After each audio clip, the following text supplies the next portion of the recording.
Hello everyone, welcome back to our channel How To Tutorials. In today's video, we are going to see how to change display language on AliExpress app.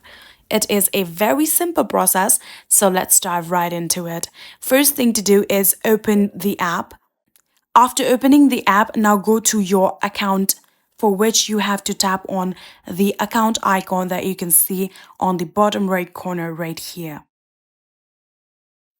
After tapping on it, now you can see the option of settings right here. Tap on it. And then you can see the option of language right here. Tap on it in order to change the language. And now here you can see there is the option of Espanol and English. Since I am in the US region, there is only two different language options. You can simply just tap on Espanol in order to change the language, just like this. And now you can see everything is on Spanish. And that is it. That is how you change your display language on AliExpress app. Pretty easy and simple, right?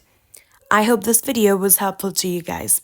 If it was, please do not forget to hit that subscribe button and like our video. Thank you so much for watching. See you in the next.